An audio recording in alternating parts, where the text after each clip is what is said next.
elegir entre tú y la riqueza,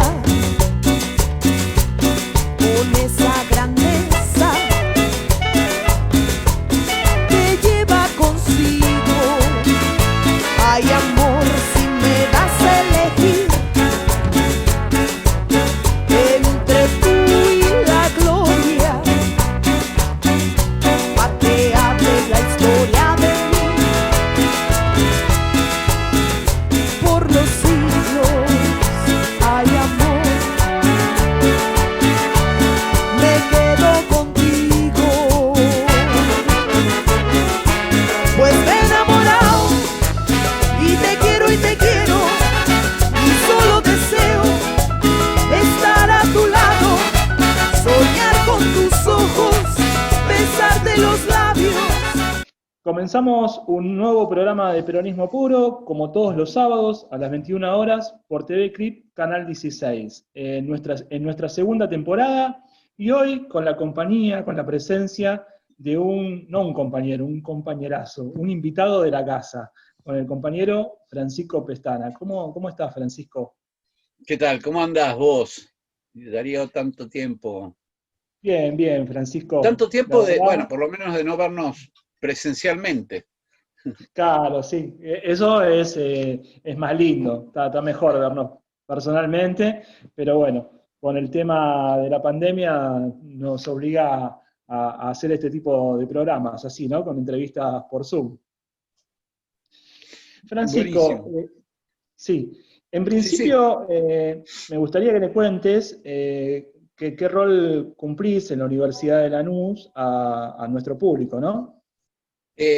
Bueno, en realidad yo soy profesor titular ordinario del seminario Pensamiento Nacional y Latinoamericano, que es un seminario transversal a todas las carreras de la universidad, y en este momento soy director de uno de los 4 departamentos que tiene la universidad. Nuestra universidad no tiene facultades, tiene departamentos.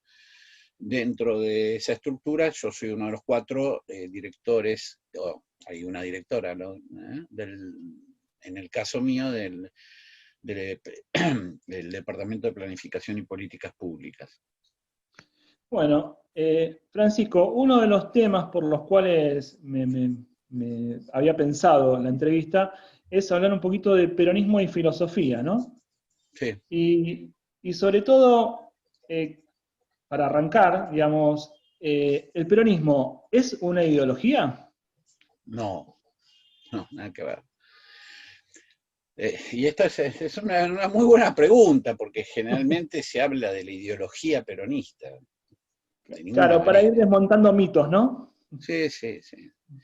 El peronismo es, si me dijeras que lo definiera ahora rápidamente, es una filosofía política basada o sustentada en una antropología, digamos, que tiene el amor como centro, una antropología del amor.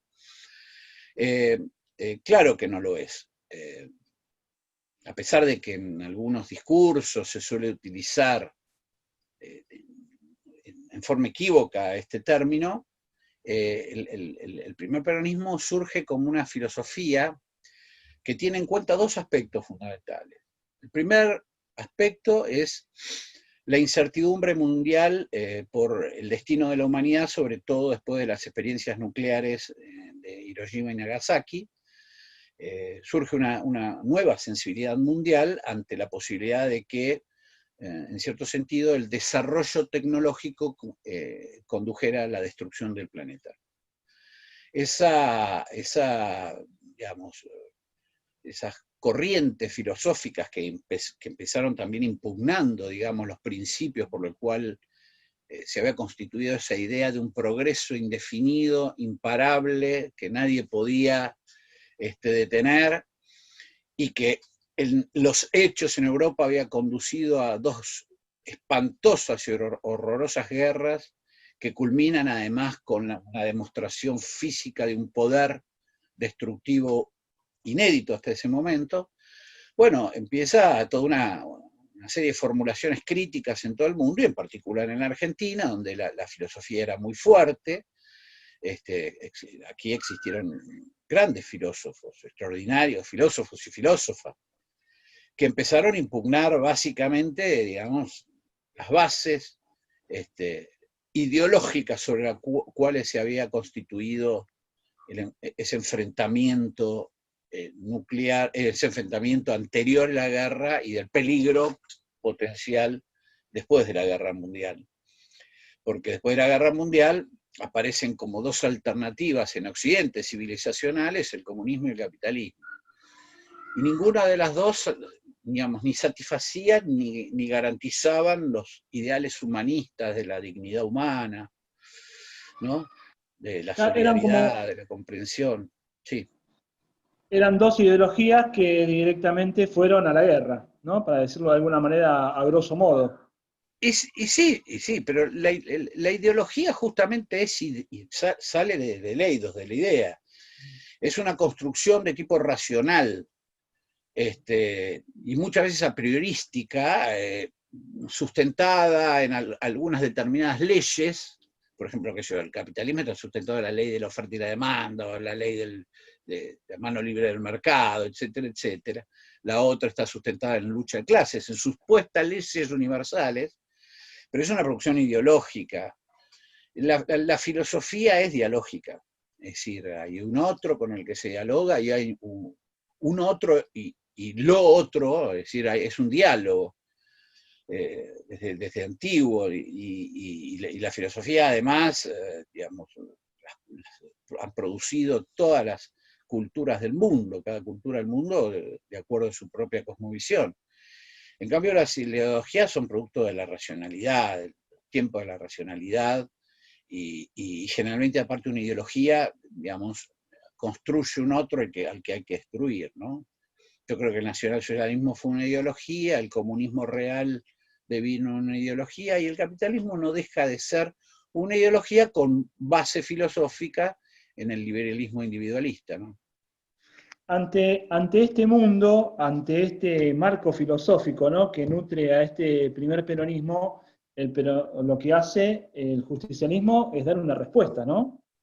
Una respuesta al Lo que mundo. hace una comunidad argentina que todavía era masa numeral, es decir, masa numeral significa que era una comunidad, digamos, en formación. En nuestro país, aunque muchos no quieran comprender nunca, fue un experimento comunitario inédito en el mundo, porque al ya complejo, digamos, complejo mundo virreinal, que era producto de, digamos, una conquista, pero también de un mestizaje, de una mixturación entre criollos, entre nativos españoles, criollos, negros, es decir, toda esa configuración étnica que tuvo el mundo virreinal, se le sumó un aluvión inmigratorio de gentes provenientes de distintas partes del mundo y distintas culturas, digamos, conformando acá lo que Escalabrini Ortiz definió como una comunidad multígena, o como Marechal decía, creo que en Megafon, si no me acuerdo, como la comunidad de los diferentes, ¿no? Entonces, esa comunidad que a la vez participaba, o había empezado a participar parcialmente de la vida política del país, pero en forma parcial, vuelvo a insistirlo, porque no era una participación general o global.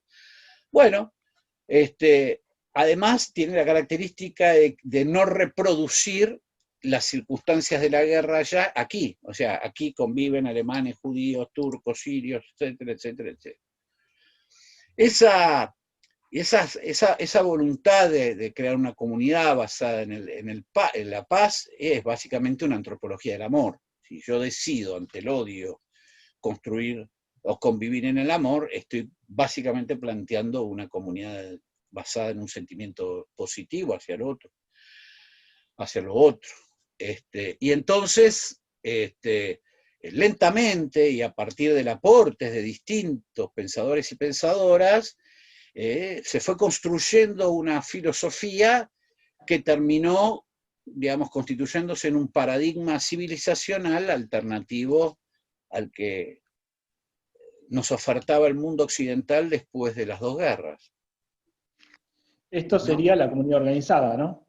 Eso sería la filosofía peronista que involucra la filosofía justicialista, que es mejor porque, digamos, la base central es la justicia, con lo cual yo creo y estoy de acuerdo en hablar de filosofía justicialista, que es bastante nutrida y bastante compleja. Además, tiene, digamos, un modelo teórico de conducción, un modelo del Estado, digamos. Por ejemplo, acá hay una gran confusión. Se piensa en que el Estado justicialista fue un estado de bienestar, nunca lo fue. Es una aberración. Fue un Estado promotor. Justamente porque el estado de bienestar es una estrategia, básicamente, de los sistemas capitalistas para contener, digamos, la efervescencia social que determinaba las asimetrías en la revolución industrial entre los trabajadores que cobraban monedas y el capitalista. Fue una forma de ver cómo paraban, fue una reacción del capitalismo. En cambio, el Estado justicialista es un Estado promotor, es un Estado que, ponderando, como dice, las potencialidades de una sociedad, de una comunidad multígena, digamos, promueve las formas de organización virtuosas para conformar una forma específica de sociedad. Por ejemplo, la promoción de las organizaciones libres del pueblo, etcétera, etcétera, etcétera.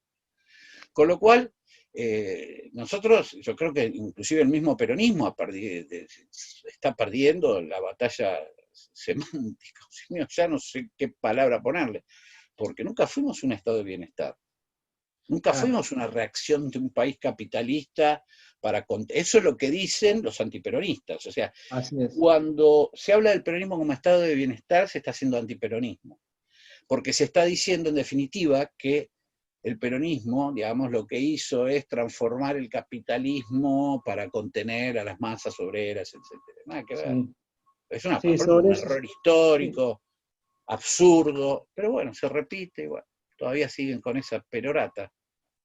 Por ahí te escuché decir en algún video, alguna entrevista, vos decías algo así como que el peronismo inventó a Perón, ¿no? Sí, No claro. que Perón inventó el peronismo, sino a la inversa sería, ¿no? No, claro. Pero es eso, digamos, no hace falta ser un sabio, simplemente tener un superficial conocimiento de las condiciones políticas, sociales o comunitarias y culturales de la Argentina previa al peronismo, lo que se llamó el proto-peronismo o el peronismo, le decía Fermín Chávez, para entender que el movimiento peronista fue un movimiento que empezó a constituirse como tal y a establecer o determinar algunas de sus banderas históricas antes del surgimiento de Perón, digamos, a la vida política a partir de su participación en la Revolución de junio del 43.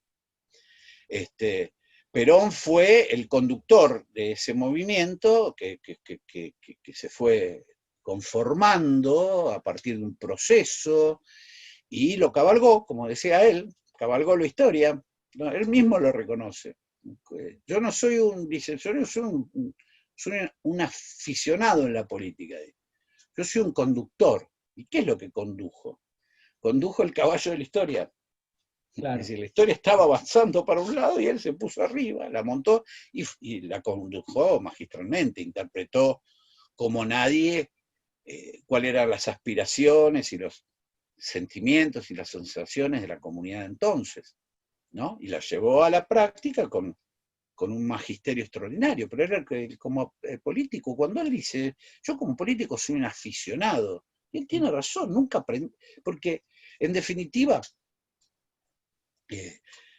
uno puede hacer política aprendiendo, pero la conducción tenés que comprender, y lo que él comprendió es hacia dónde se dirigía, digamos, la historia de nuestro país. aprender política aprenden cualquiera, y aparte aprenden mal. La conducción es otra cosa, no tiene que ver con eso. ¿Cuáles son los filósofos más importantes de esa época? Porque era un momento donde la filosofía, por lo menos parecía que estaba como en auge, o por lo menos había Sí, sí. muchos filósofos importantes, ¿no? Argentinos y que influyan sobre el peronismo, está claro que el padre Hernán Benítez tuvo una influencia muy importante. Mondolfo tuvo una importancia también súper fuerte, sobre todo en Hernández Arregui. Nimio de Anquín, desde Carlos Astrada, bueno, hay una playa de filósofos. La filosofía son tiempos de la gran filosofía. Y no es casual que Perón haya expuesto a la comunidad organizada en un congreso de filosofía que había nacido como un pequeño y humilde proyecto ahí impulsado por Irineo Fernández de la Cruz, y después terminó siendo un gran congreso, uno de los congresos de filosofía más importantes de la historia. Al comienzo del discurso del general, ¿no? De comunidad organizada, él dice algo así como que Alejandro había sido el mayor o el mejor conductor de la historia, algo similar dice, ¿no? Pero él dice que su consejero era Aristóteles, ¿no? Y entonces dice el general, entonces nosotros algo tenemos que ver con la filosofía, ¿no? Y ahí es como que te abre todo un abanico, digamos, al entrar en este punto, vos tenés que estudiar toda la historia de la filosofía, más o menos, ¿no? Bueno, porque él, a ver, yo sinceramente trato de citar acá las fuentes que me resultan confiables. Perón tenía una característica que tienen muchos autores, que no era muy afecto a las citas. Sin embargo, en la comunidad organizada está obligado a citar, porque, digamos, era como una regla básica de la presentación de un escrito en el marco de un congreso de filosofía. Ahora, hay autores, digamos, que claramente tuvieron influencia explícita en Perón, y otros que hay que encontrarlos, hay que rastrearlos, ¿no? Pero no era porque, digamos, porque era un apropiador de ideas, etcétera, sino porque las citas generalmente complejizan los textos, y además, digamos, Perón, cada texto de Perón es momento de una acción, entonces sacar un texto con las citas, siempre cuando enuncie los orígenes, etcétera, está bien. Pero el problema acá se produce cuando tenés que buscar algunos que son más dificultosos. Entonces, por ejemplo, yo me había enterado de que Enrique Oliva había compartido un proceso de formación en la escuela de montaña cuando Perón estaba allá, castigado en Mendoza. Y bueno, un día fui y le pregunté, che, ¿y vos lo veías leer? Y dice, no, un loco de la lectura, éramos nosotros con el hijo de Farrell, porque los que estaban ahí. No, cuando el tipo se rajaba, nosotros empezábamos a escarbar tenía como un arcón de libros. Él recuerda un Martín Fierro que siempre lo tenía, porque hay que acordarse que también hay filosofía en el Martín Fierro. Parece que en la poesía no podría haber filosofía, que la poesía solamente, que la filosofía solo se expresa a través de textos filosóficos, ¿no? Pues a través de la filosofía, pues el oral. Ahora, bueno, si vas a estudiar la filosofía como ciencia, bueno, listo, pero... Claro. Claro, bueno, y ahí recuerda él haber visto los textos de lo que se conocía como presocráticos, Tales de Mileto, creo que era otro, ahora Cleóbulo de Lindos, Cleóbulo de Lindos, Vidas paralelas de Plutarco, César Cantú, las obras de César Cantú, bueno, o sea que ahí se pudo rastrear. Después hizo Fermín Chávez, fue el que más trabajó en el rastrillaje de las influencias. Después trabajó Piñerini, es un libro que está bastante bien, que trabajó directamente sobre la biblioteca y sobre los libros que estaban marcados. Y después hay algunos que son no explícitos, pero que claramente, digamos, no tengo duda que, digamos, influyeron en el peronismo, en el primer peronismo, digamos, en la cosmovisión filosófica, ¿no? que fue Tommaso Campanella y Benedetto Croce.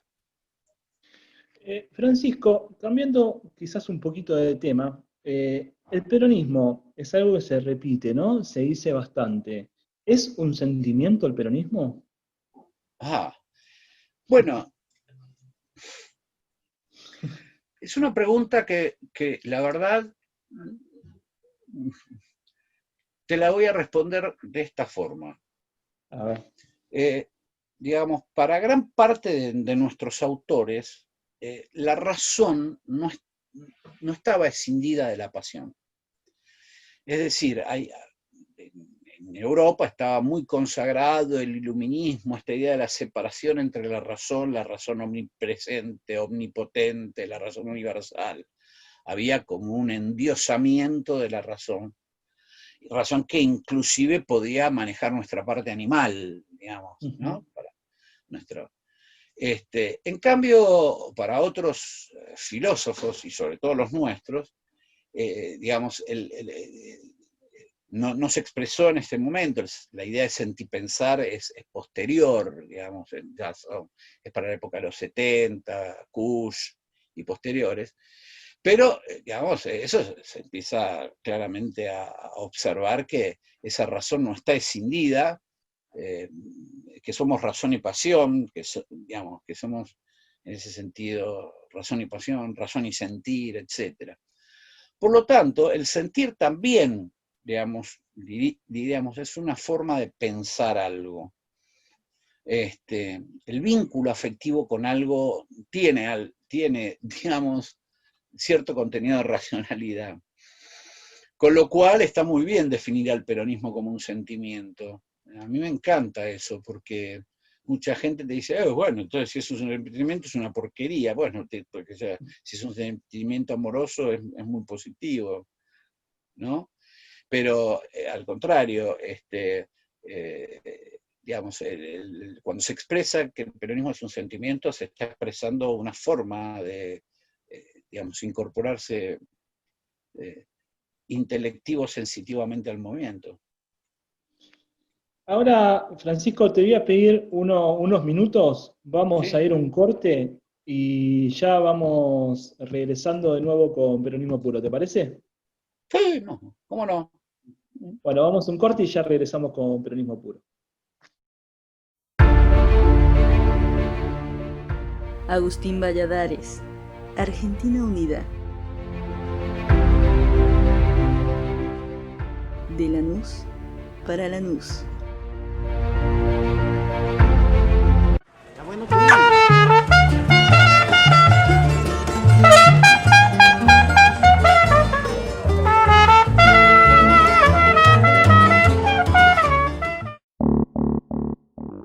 Nine Mile, una marca fundada desde el año 1976.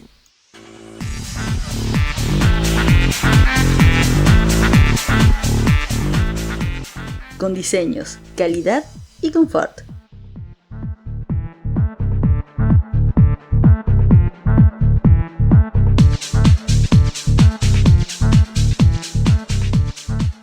Nine Mile, elegí un modelo para cada ocasión. Construyendo Seguridad. Foro Vecinal de Seguridad Villa Spínola.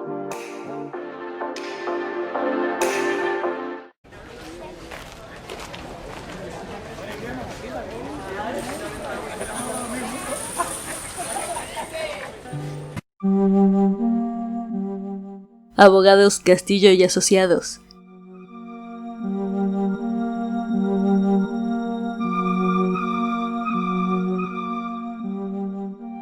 accidentes de tránsito, accidentes de trabajo, sucesiones, divorcios, asesoramiento a empresas, defensas penales.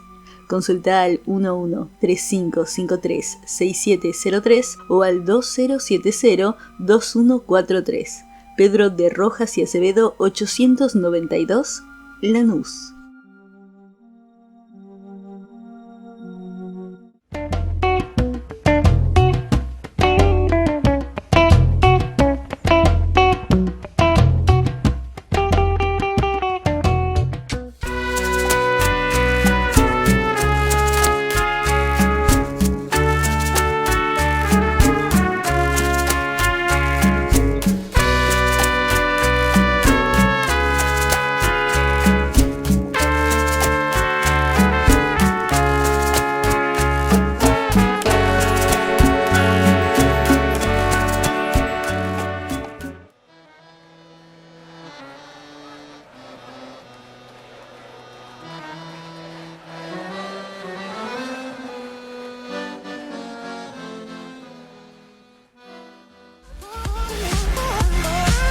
Todos los lunes a las 21 horas por TV Clip, Canal 16, los esperamos para hacer Alternativa Solidaria, para contarles todas las novedades, todas las noticias, toda la información sobre la actualidad, lo que quizás muchos medios hoy tratan de ocultar y tapar. Nosotros tratamos de mostrárselo y de ser la voz de esa gente que no tiene posibilidad de mostrarse, de contar la realidad que están viviendo. El lunes a las 9 de la noche los espero, mi nombre es Beto Martínez, para hacer Alternativa Solidaria.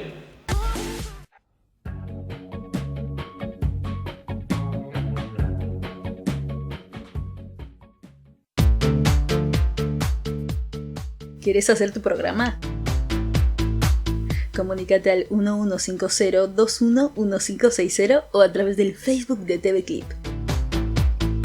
TV Clip Digital.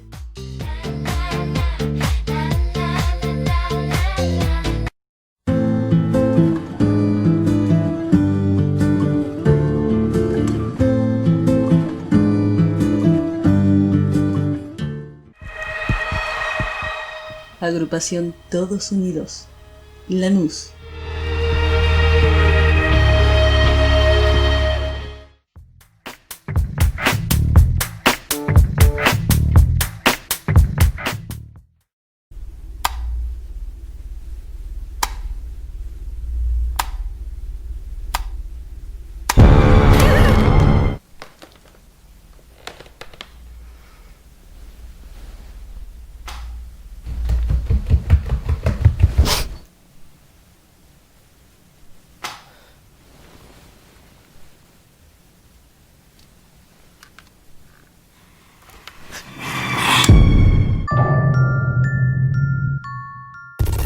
Cuando las luces se apagan, Documentando Historias sale en busca de eso que te despierta en medio de la noche.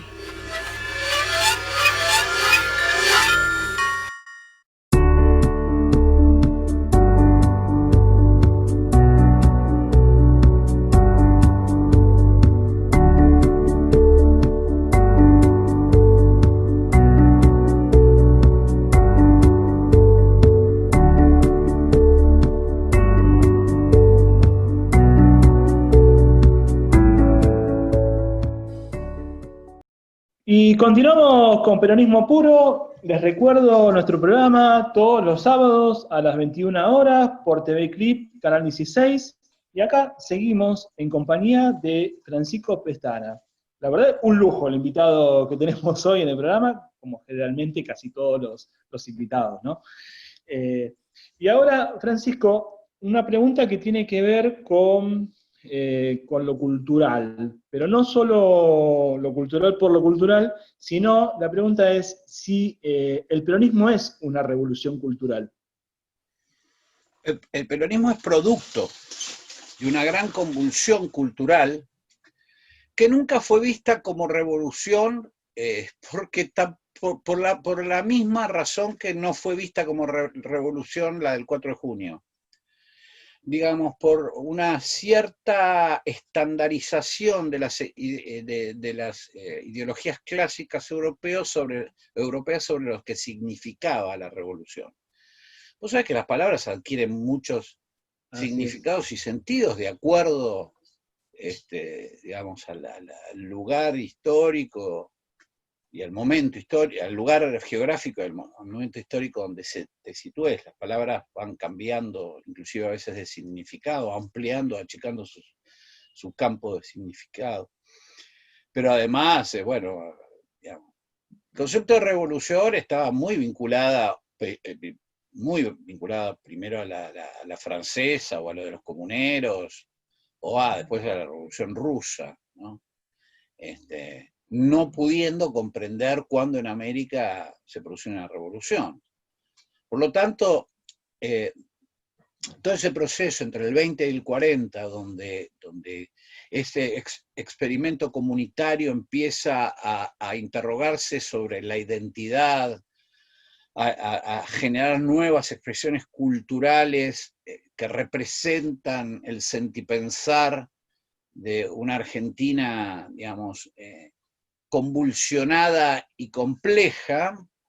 Eso es una revolución cultural. O sea, si vos lo mirás, digamos, por ejemplo, los pintores pintando estibadores de puerto, como Quinquela Martino, gauchos, como Molina Campos.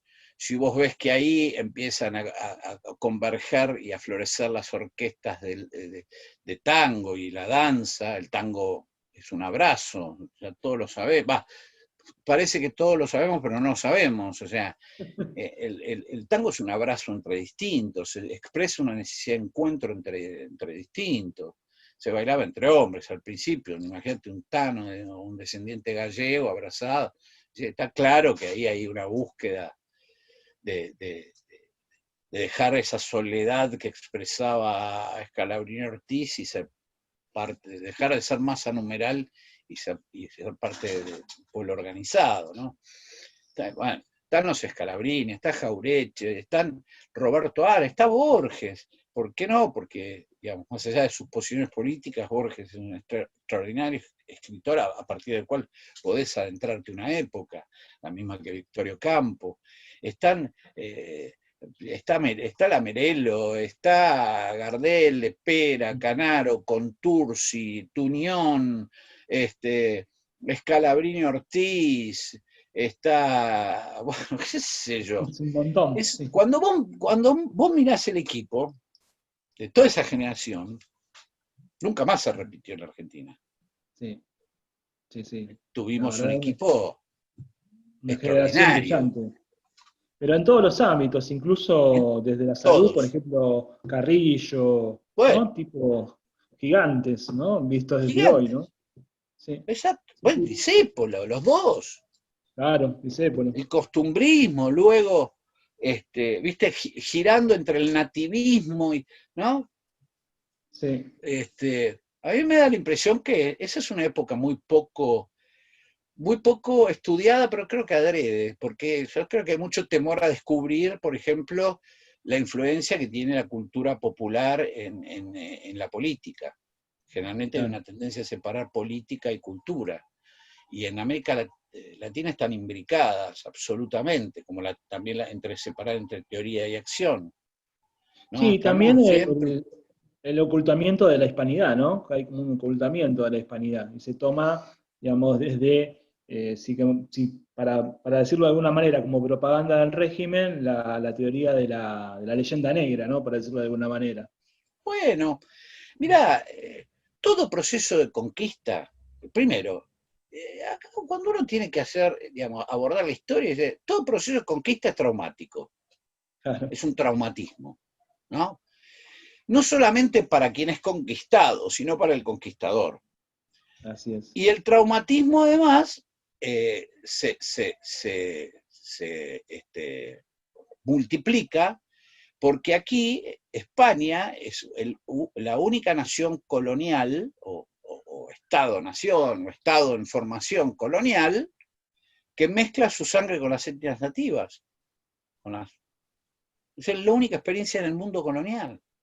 Entonces, claro, eso generó una serie de traumatismos, pero además una serie de enriquecimiento, de enriquecer.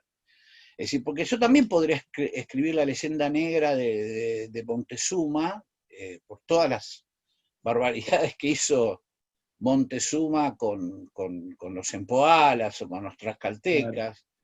Podría escribir la historia negra de Inglaterra y el esclavo y la destrucción, el genocidio de la raza negra en África.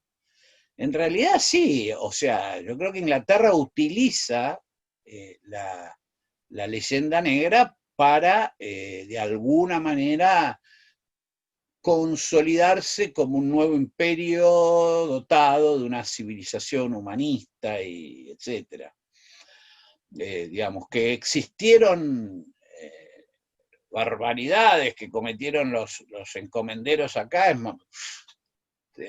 hay registros históricos, pero de ahí a transformar, digamos, a España, España fue un imperio extraordinario, que aparte fundó una mujer, básicamente, ¿no? Claro. Muy femenino el imperio, inicialmente, por lo menos, ¿no? Fundado por una extraordinaria estadista, que fue Isabel Castilla, que no era una conductora, eso sí, fue una conductora, no fue una reina. Claro. ¿No? Sí, esa fue una estrategia que digamos, nosotros podríamos haber escrito la leyenda negra de los británicos y hablar de los destrozos que hicieron en África, y bueno. Lo que pasa es que a eso se le sumó también el deterioro de la implosión del Imperio Español. Entonces ya de alguna manera todo ese linaje vinculado a esa historia colonial quedó debilitado, inclusive en el campo de la discusión de las ideas, ¿no? España quedó como una especie del imperio de la oscuridad y Inglaterra el imperio de la luz, ¿no? Sí, ahora volviendo un poquito ¿eh? a lo que estábamos hablando antes, en el bloque anterior, en principio, ¿qué es la comunidad organizada?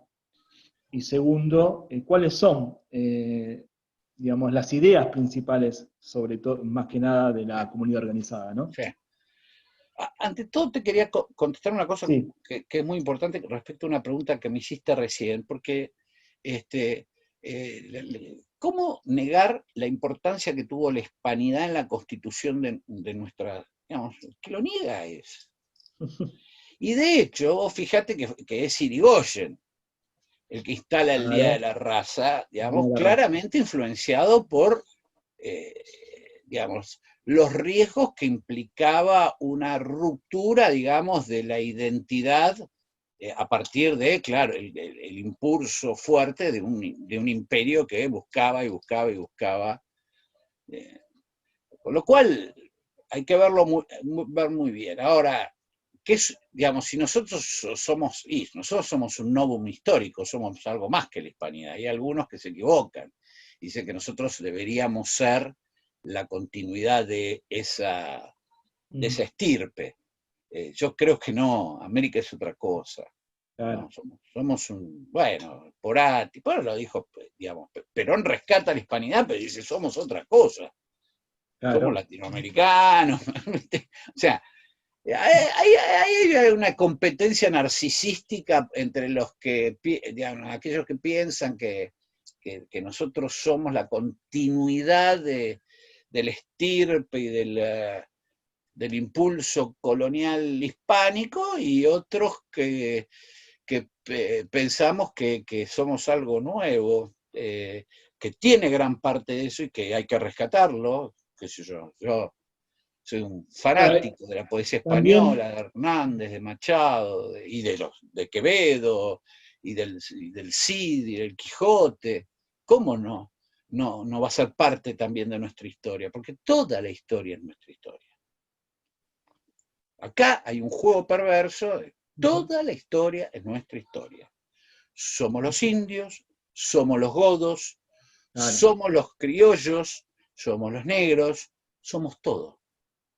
Eso hay que tenerlo muy claro, porque acá hay personas que piensan que pueden compartimentar la historia. Ya. Claro. Es imposible. Pobre, me dan un poco de pena, porque la verdad que gastar mucho tiempo en eso, cuando cuando hay algo mucho más rico por abordar, me da la impresión de que no digamos, tan novum, que el peronismo es un paradigma, esos mismos que definen el peronismo, es un paradigma civilizacional nuevo, que tendrá algunas cuestiones del comunitarismo hispano, lascasiano, pero que tiene otras cosas. Sí, además, una cosa que se estaba ocurriendo a medida que hablabas, es que todo esto que vos decías, ¿no? También en su desarrollo, digamos, mirado desde América, lo que hace es darnos también un papa, ¿no? Darnos un papa. Digamos, no es Claro, casualidad que hoy tengamos un papa argentino. no, ¿cómo va a Y ser sobre todo, casualidad? digamos, peronista, ¿no? Digamos, para decirlo de alguna manera, pero, digamos, por ahí ¿cómo es? No me sale el nombre, un cartelito, digamos, en Facebook, para decirle, no me sale el nombre, que decía, no se entiende a Francisco sin comprender a Perón, ¿no? No se entiende a Francisco, yo lo corrijo, no se entiende a Francisco sin comprender el peronismo. Claro, claro, más amplio incluso. Lógico, porque también hay una cosa, digamos, una cosa nefasta, digamos, que hacen muchos dirigentes, que es, digamos, convertir, digamos, a Perón en un, como te diría, en un extraterrestre, en un tipo superior, inalcanzable, ¿no? Realmente fue un tipo extraordinario. Fue el gran conductor, para mí, el más grande conductor que dio nuestro país, y no sé si Latinoamérica, y todas las ponderaciones que vos quieras, pero fue un hombre. Claro. Y Evita también, la mitificaron, la convirtieron en una estatua de cera, y fue una mujer, los dos, ¿no? Y entonces hay mucho juego con eso, pero digamos, es casi, digamos, un divertimento, porque somos algo nuevo. Somos un novum histórico, y eso lo dijo uno de los filósofos más importantes del peronismo, que fue Porati, Armando Porati. Y me decía Sí, respecto a la comunidad organizada, sí, la comunidad organizada, primero el libro. Digamos, el libro es una descripción de lo que la Argentina estaba viviendo, no es un texto de filosofía, es una descripción de contenido filosófico de cómo se estaba desarrollando una comunidad en concreto, cómo una comunidad que había generado un nuevo paradigma civilizacional podía funcionar y podía funcionar bien. Que es extraordinario, porque es filosofía imbricada a la acción. claro. Que es muy americano eso. Puesto en Como movimiento. todo texto de Perón es momento de una acción. Acordate, en conducción política, hay elección del momento de decir, elección del momento de hacer. Claro. Y tiene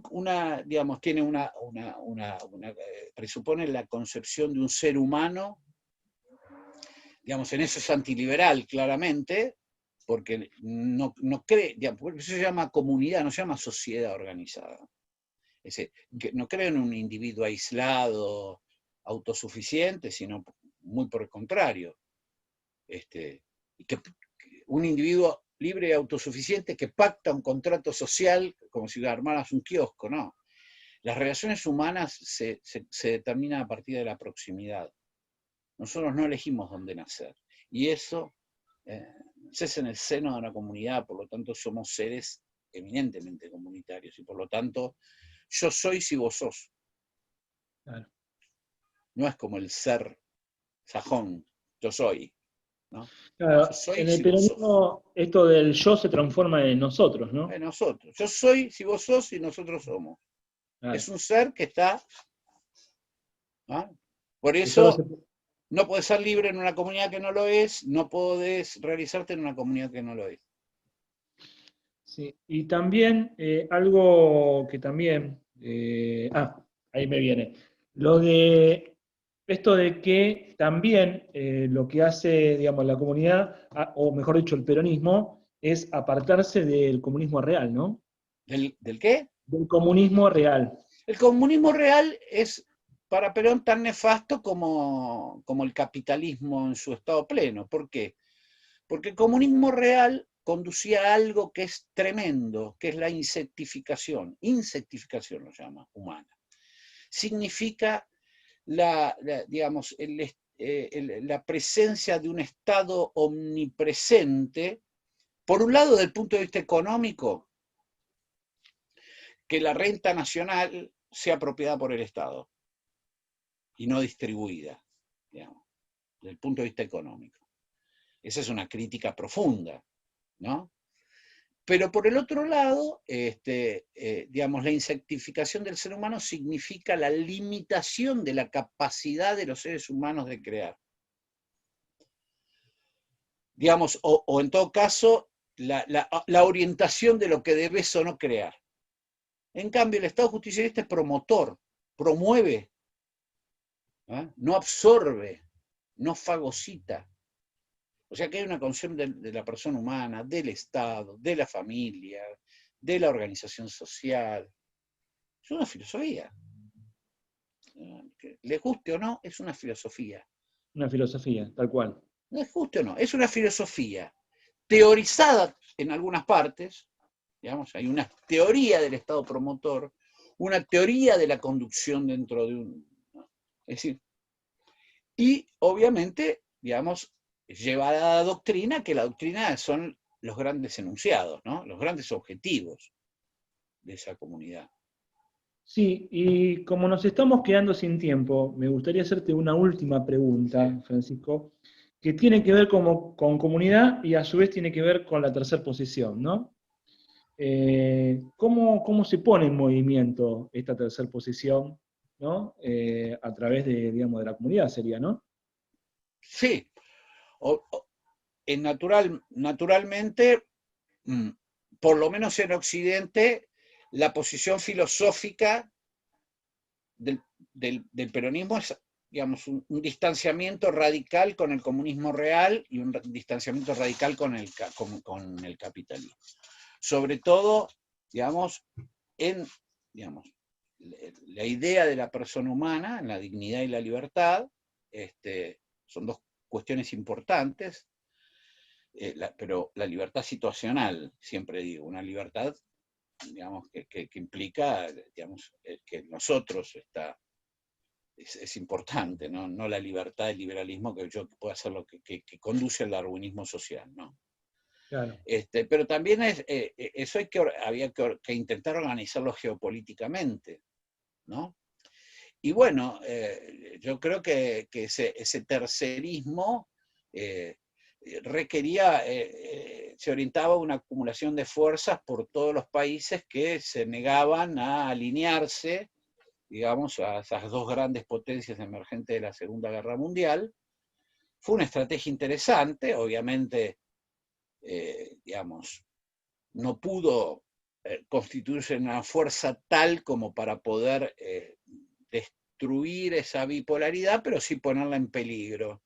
O sea, fue bastante desestabilizante para los dos imperios que surgiera, digamos, una fuerza conocida como Tercer Mundo. Y como las luchas son graduales, creo que está muy bien, constituye el tercerismo un hito histórico en la geopolítica mundial.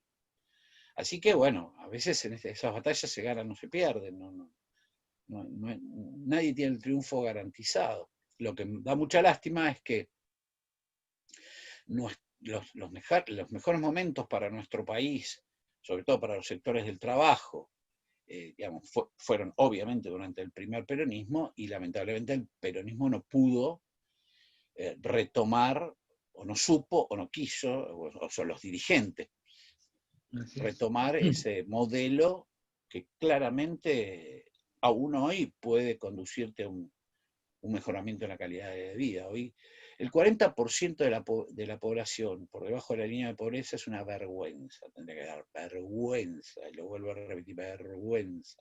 Vergüenza y dolor. Sí. Porque la pobreza duele. Al peronista que no le duele la pobreza no es peronista, ¿no? Tal cual. Entonces me da la impresión que ahí hay algo que tendrá que pasar. Pero no avispados que digan, bueno, ahora me monto, me hago el doctrinario y después salgo. No. Eso no, la prédica sola no basta, basta la acción. Y yo creo que en este momento el hambre es la gran vergüenza, ¿no? En un país que exporta para 400, 300, 500 millones de habitantes, es una vergüenza que nos daría, nos tendría que, a todos los que más o menos comemos todos los días, o comemos todos los días, se nos tendría que cavar la cara a pedazos. No, pero no veo que todavía eso suceda. Bueno, Francisco, nos hemos quedado sin tiempo. Como siempre, un gusto que estés en nuestro programa. Una última palabra y después nos estamos despidiendo. ¿Te parece? Bueno, no, agradecerte, Darío, vos y el equipo, esta posibilidad. Creo que alguna vez pudimos estar en el set, como le dicen ustedes, Sí. en el set. Pero bueno, esta es una forma también, son buenos momentos. Vos fíjate que el peronismo es hijo de una gran incertidumbre, y en estos tiempos son incertidumbres. Por ahí las grandes incertidumbres son madres de grandes certidumbres, ¿quién lo sabe, no? Bueno, bárbaro. Muchas gracias, Francisco. Y bueno, me quedan algunas preguntas que seguramente las vamos a hacer en una entrevista más adelante. Cuando Me quieras. quedan unas 4 o 5 preguntas para hacer, pero bueno, lo dejamos para más adelante. Siempre es un gusto que estés en nuestro programa y bueno, nos estamos viendo. Y cuando se pueda, en el sentido de que la pandemia nos lo permita, que se vaya esta pandemia, bueno, aparezca una vacuna, ahí volveremos al estudio y ahí nos volveremos a dar un abrazo antes de empezar el programa y un abrazo cuando termine el programa. Así Como que los siempre. dejamos con Francisco, los dejamos con Peronismo Puro y nos vemos la próxima semana a las 21 horas, como siempre, por TV Clip, Canal 16, pero antes le quiero mandar un saludo a Araceli, que es quien está con nosotros acompañándonos en este programa. Ella es la que hace que este programa también esté al aire. Así que los dejo y hasta la semana que viene. Nos vemos. Un abrazo. Muchísimas gracias.